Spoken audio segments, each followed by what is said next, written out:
World War I was a conflict like no other. It was nothing like a video game where you could detach yourself from the experience. It was always right in your face. It was a war of men against metal. The four-year conflict featured some of the most epic wartime scenes in history, like the Battle of Verdun and the Battle of Somme. They were memorable enough to make any military critic's top 10 list. Ready to take risks, Rambo warriors marched into this war pumped up with patriotism. Each side was determined to kick some, well, you know what, and return home with a chest full of medals. Hollywood also got in on the action, dramatizing the heroism of these human fighting machines on the silver screen. A dashing Gary Cooper played a decorated war hero in the film Sergeant York. The rest of you keep under cover. Come back here. Where are you going? You didn't give me command. But no movie better painted the pure picture of a foot soldier in action than the acclaimed Academy Award-winning film All Quiet on the Western Front. But all was not quiet on the Western Front. In fact, it was one of the noisiest wars the world had yet seen. The battlefields resembled one continuous 4th of July fireworks display. Yet, despite the relentless hammering of shellfire, young men from all over the world took up arms in this global conflict. A conflict that began with a royal assassination. Here's how it went down. In June of 1914, Austria's Archduke Franz Ferdinand and his wife were shot dead by a Serbian assassin in the streets of Sarajevo, what is now Bosnia-Herzegovina.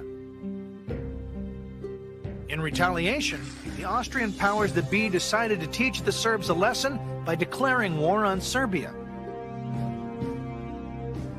This declaration sparked a chain reaction across the world, each country taking sides in this combat chess match.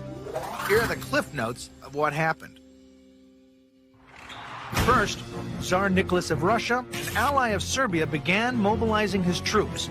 In response, Germany's Kaiser Wilhelm, an ally of Austria-Hungary, declared war on Russia.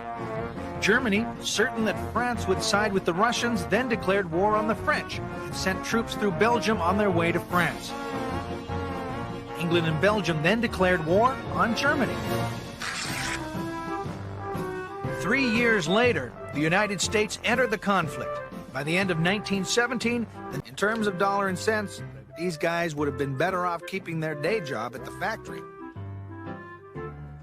But money aside, for most men, this war would be the great adventure. It was a way out of their daily ruts at work and at home. And it was the cheapest way to see the world. But this would not be a Club Med vacation for any of these guys. Just look at the uniforms they had to wear. These macho men are modeling what were the latest runway fashions of the war. As you can see, each country had its own unique design of helmets, jackets, and boots.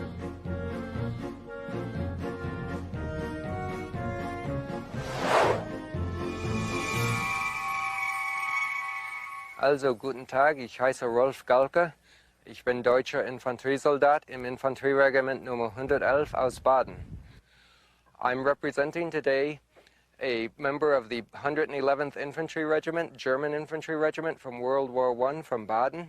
I'm wearing the model 1910 tunic, very decorative. This was the model that was introduced at the beginning of the war. You can see a lot of red piping, very decorative buttons. My regiment went increasingly to leggings, which are wrapped very tightly around your leg and help keep the mud and lice and everything else out of your uniform. The helmet that we started the war with, it's essentially a very decorative weapon. However, as you can imagine, with sunshine, you don't want to be seen, and we reflect the brass very heavily. So, very early in the war, when we went to the trench warfare, we put these on to make it much more difficult to be seen. The The Prussian helmet was the most distinctive piece of a German soldier's kit. Its intimidating steel spike pointed out the obvious. You were young and strong with a whole lot of attitude. This was his pride and joy. The Prussian helmet has the Prussian plate, whereas each state would have its individual plate, along with battle honors.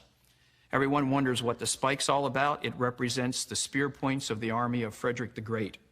This particular piece of headgear had effect upon other countries because 12 other countries adopted the spiked helmet because the Germans used the spiked helmet. Yow! That spike looks more like a lethal weapon than a helmet decoration. The Germans eventually replaced these pointy caps with sturdy steel helmets that could shield them during aerial shelling. Soon, the steel helmet became every army's most coveted accessory. The typical and very characteristic British infantry helmet of the First World War. Basin shape, stamped out of manganese steel. It's got a very heavy application of a dull colored paint mixed with some sand in there, which was meant to break up the light on it. This particular helmet bears the emblem on the tactical emblem on the front of the 4th Canadian Machine Gun Battalion. So Red Arrow is the machine gun battalion within the green rectangle of the 4th Canadian Division. For the most part, every army's uniform was dark and drab, but their nicknames were colorful. The British soldiers were called Tommies because a guy named Tom was the first name filled in the sample soldier's paybook by the Duke of Wellington. As for the Germans, they were given the derogatory name Hun, after the 4th century Mongolian militant Attila the Hun. No army was spared from name-calling. When the Americans entered the war in 1917, they were called Doughboys. Some say their unique donut-shaped buttons on their jackets gave rise to their nickname. No one really knows for sure where the name came from, but it definitely stuck.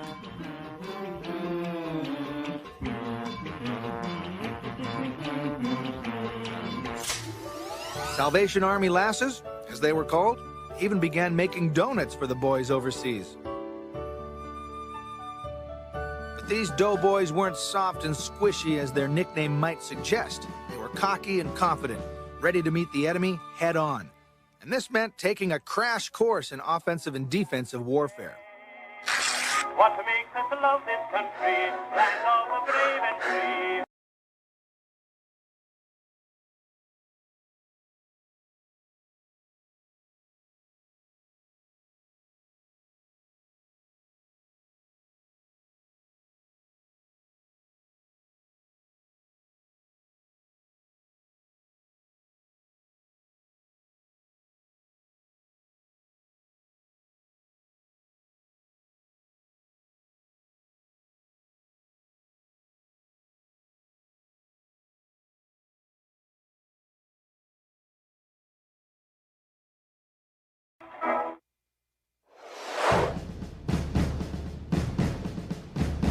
For most of the doughboys, it was their first time away from home. They were put through a rigorous obstacle course of infantry training. These guys didn't have the luxury of a personal trainer. Masses of men worked out together. From a Goodyear blimp, they looked like a scene from a football halftime show. Columns of men bulking up by doing bends and squats in unison. Most doughboys didn't have the time to perfect these drills since they entered the war late in the game. For them, it became on-the-job training. You're put right on the rifle range as soon as they could run you through your physicals and get you your equipment and your uniform and get you to a camp. And this usually took about a week after you signed up. And so you went in blindfolded. We're on the rifle range so many hours a day. We're on tactical exercises, the storming and chasing and the closing. And we get bayonet training, how to protect and how to use the bayonet offensively. Most doughboys got their combat tips from their fellow allies. Here, an energetic French soldier is showing off the finer points of throwing a hand grenade. First, there's the thrusting overarm toss. Next, the soldier must learn to throw the grenade while kneeling. And finally, there's the deadly lob while lying on one's stomach. Boy, this soldier looks like he's been practicing a little too much. Hand grenades were helpful, but infantrymen on both sides of the war went in with a single primary weapon, their rifle.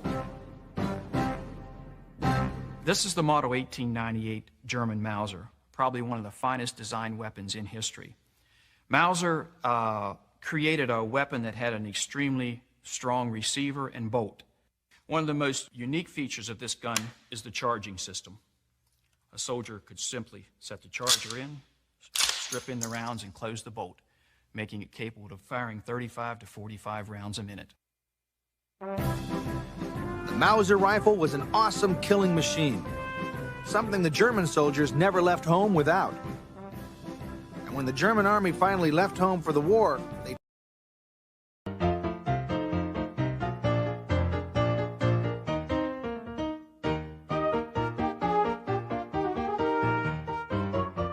The Great War was not all murder and mayhem. In fact, there were moments when foot soldiers had a downright good time.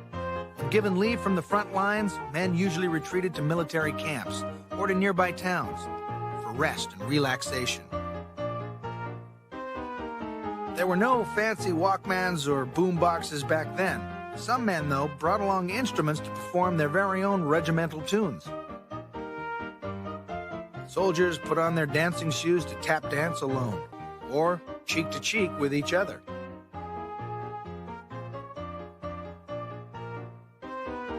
Some men even dressed in drag to perform small skits and plays.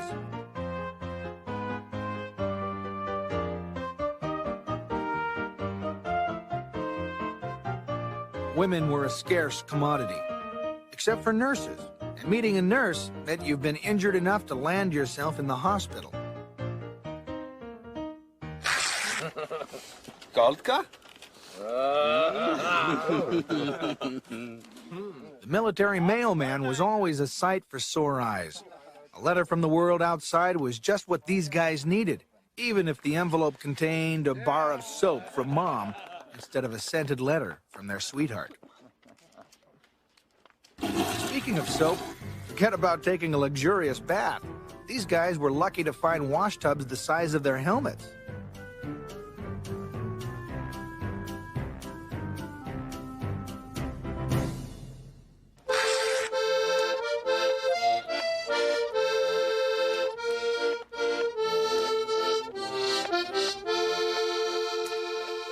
Military camps were places where soldiers could escape from the pressures of the war not so far away.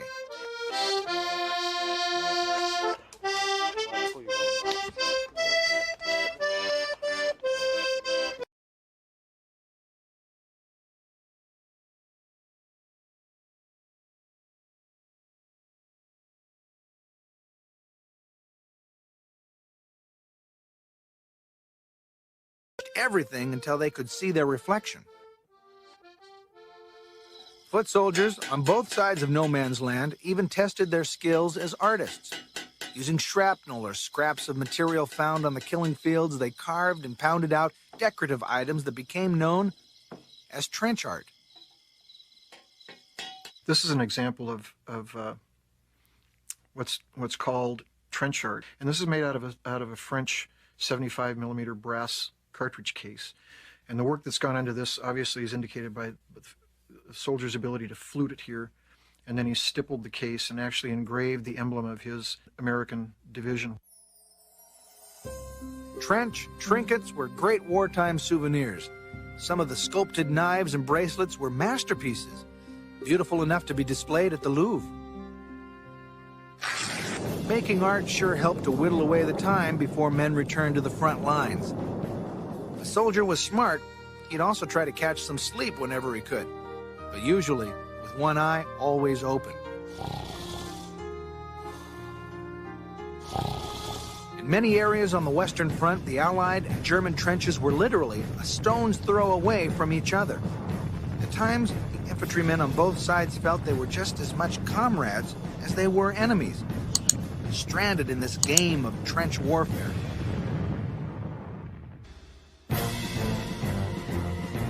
Independent of the big brass, soldiers often made their own rules of live and let live. Early in the war, both sides would often announce spontaneous truces.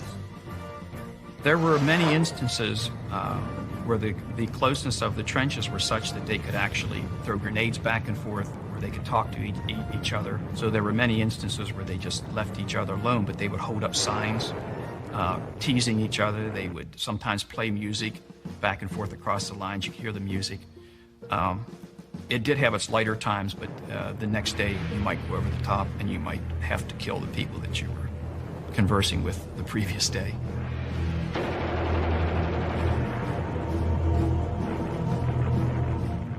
The most memorable truce occurred on the bitterly cold Christmas of 1914. Across no man's land, British soldiers could hear the German soldiers sing Silent Night. The British applauded and began singing their own Christmas hymns. Both sides were singing Christmas songs, and eventually one brave soul yelled back, you know, would you meet me in no man's land? And another brave soul perhaps got courage enough to walk out, and they shook hands, and pretty soon men started coming out of the trenches and exchanging, swapping maybe tobacco for chocolate. The officers, although they knew this was wrong, overlooked it in most cases. Soldiers on both sides laid down their weapons and gathered together in no man's land to share in the holiday spirit. It was a time soldiers on both sides could feel human again, but it was a fleeting moment. British High Command was peeved when they heard the news about the Christmas truce. The holiday ceasefire quickly ended. Both sides returned to their fortified ditches. And just to make sure this didn't happen again, the following year the Allies launched a Christmas Eve bombardment, and for the rest of the war, there were no holiday truces. The live and let live policy returned to live and let die. The infantrymen never had another Yuletide truce, but they did spend 3 more Christmases battling it out on the Western Front. After the first year on the front, the foot soldiers' New Year's resolution were always the same. Let's just make it through the holiday season alive.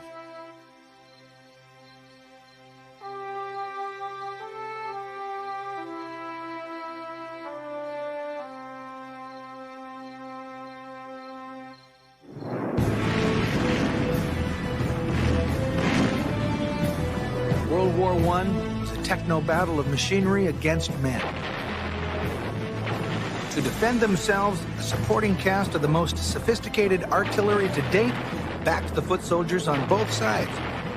Modern-day catapults launched 16-inch projectiles that pounded and flailed the landscape. Heavy howitzers called Big Berthas blew towns to smithereens.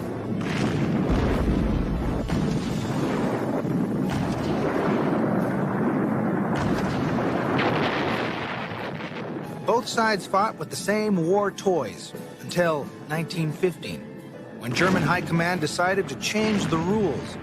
A new weapon exploded onto the battlefields. Its effects would shock the world and change the psychology of warfare forever. On April 22nd, 1915, near the German front, a French regiment noticed a thick green cloud rising up in the air. Within minutes, Allied soldiers began to fall to the ground. The German army had dropped a deadly dose of chlorine gas. The silent game of chemical warfare had begun.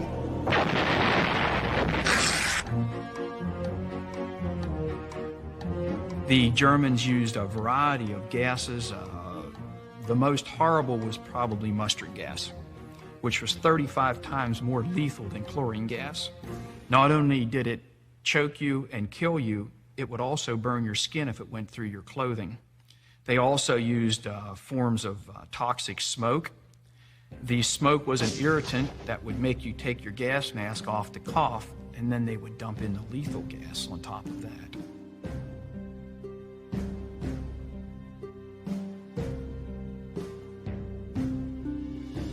During gas attacks, soldiers on both sides were forced to wear these alien-looking gas masks for weeks on end.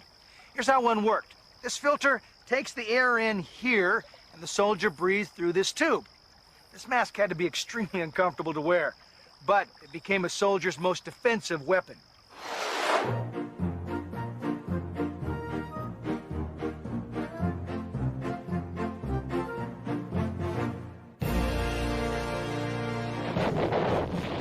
Unable to see or hear it coming, poisonous gases became a new weapon in psyching out the enemy. Another way foot soldiers caught their enemy by surprise was with a well-planned trench raid. You see, stalemating was the biggest military obstacle in World War I. Both sides never anticipated that modern weaponry would bring battles to a standstill. Stranded in the trenches, foot soldiers felt like sitting ducks. As a result, trench raiding was one sure tactic to break a deadlock. The German army recruited elite assault units specially trained for this type of siege warfare. They were called stormtroopers. German stormtroopers' morale was extremely high because they felt they could actually do something instead of just sitting waiting to be attacked. These German stormtroopers were programmed to stop at nothing. Always maneuvering at night, their assaults were synchronized and well choreographed. First, they usually set up a flare. Then they charged over the top and into enemy territory. They used grenades and good old-fashioned hand-to-hand combat to overtake an opposing trench. The trench raids served a dual purpose: to take prisoners for interrogation and to snatch some booty for military intelligence. These guys would grab letters, maps, IDs, anything that could give them info on their enemy's next move.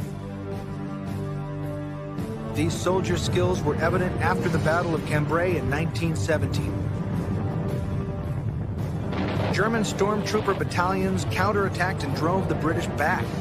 Like a scene from a James Bond movie, they captured documents and were able to study the Allies' tactics. Naturally, this forced the Allied troops to strategize their own trench raids.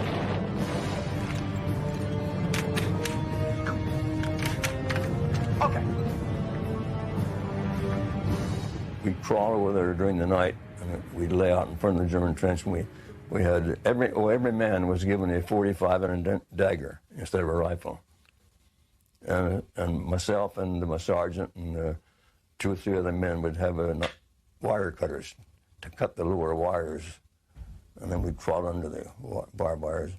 And when I'd give them the signal, everybody jumped at once.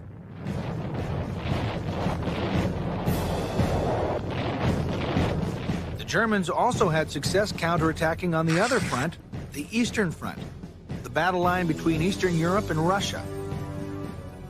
In July of 1917, the Russian army launched its last offensive of the war. They advanced, pushing the Germans and Austrians 30 miles back. Then they just stopped, refusing to go any further. Russia was in the throes of riot and revolution, and the foot soldiers had lost morale. During this decisive battle, the German counteroffensive shattered the Russian army and made them retreat 75 miles further back from where they had started. This devastating defeat, combined with the country's food shortages and the downfall of Tsar Nicholas II's dynasty, made the Russian army negotiate a ceasefire with Germany. Russia had now dropped out of the war, but the war's end was still nowhere in sight. Never before had men in uniform been exposed to the constant hammering of shell fire. It was enough to give anybody a massive headache, or worse, a case of shell shock. This great adventure was not what the recruitment brochures said it would be. Many men wanted out. But going AWOL was a no-no. Mutiny could land you in front of a firing squad. Still, after 3 long years, many foot soldiers on both sides had had enough. Families wanted their boys back home. The infantrymen wanted peace. Everyone wondered what it would take to stop this war. On April 6, 1917, they got their answer. America declared war on Germany. Soon, eager, young American soldiers would be charging onto European soil like the cavalry riding over the American West. After months of training and watching their allies in action, the Americans had finally entered the war and were determined to bring down the German army once and for all.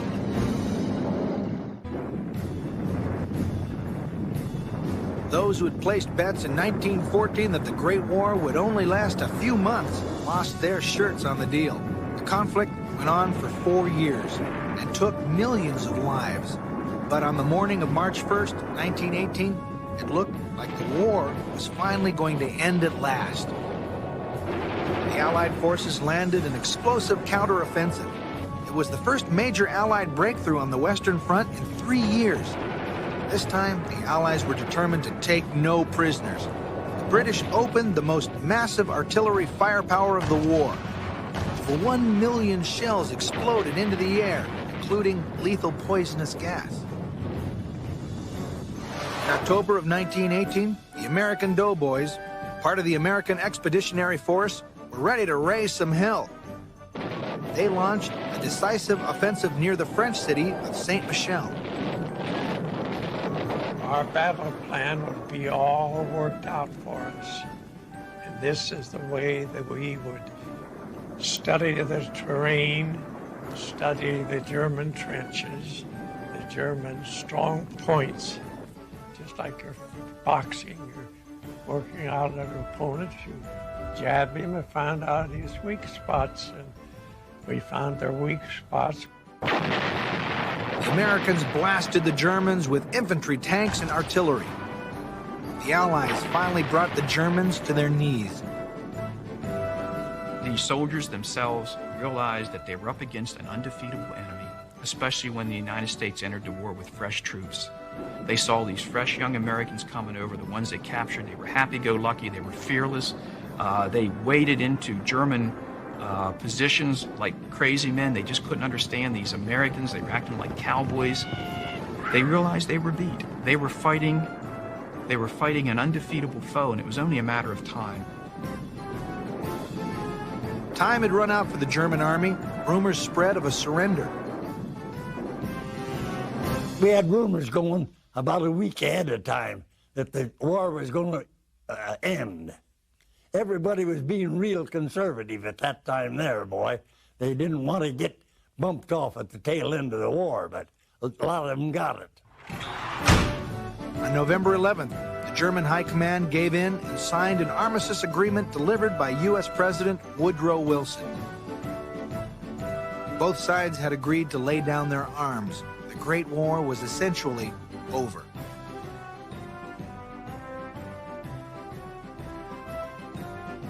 When news of the surrender made its way to the Western Front, many German soldiers literally laid down their rifles and walked home.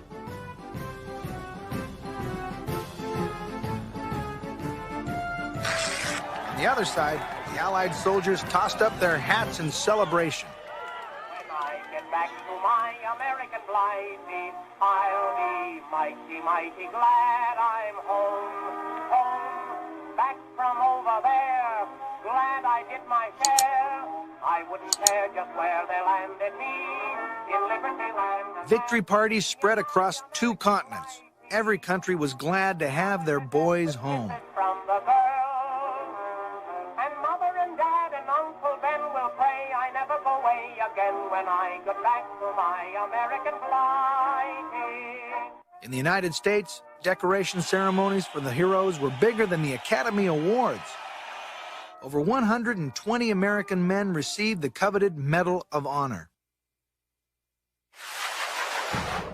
American Doughboy's ultimate war trophy, however, laid back on the battlefields. At war's end, soldiers scavenged no man's land like starving hyenas for war mementos like German medals, helmets, and automatic pistols.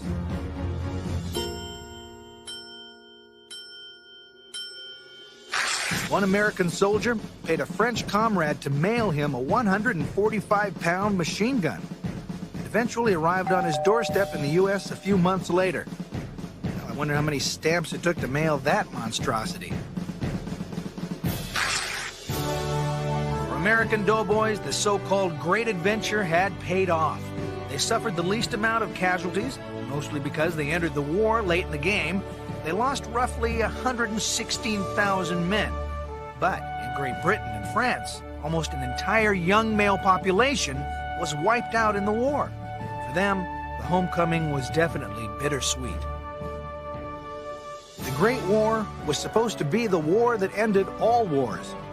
But the conflict was just the beginning of modern 20th century warfare. In June of 1919, almost 5 years after the war began, governments on both sides met in Versailles, France to determine the terms of Germany's surrender.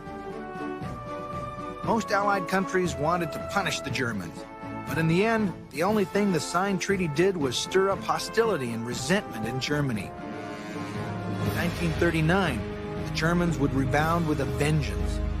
Many World War I foot soldiers would give a repeat performance in the Second World War. After the dust and shrapnel settled over Europe, the Great War left a mixture of emotions. For most foot soldiers, the conflict was the pinnacle event in their entire life. The spirited brotherhood amongst their comrades in the trenches would never be matched again. Everything would always be measured to it, and nothing would live up to that experience.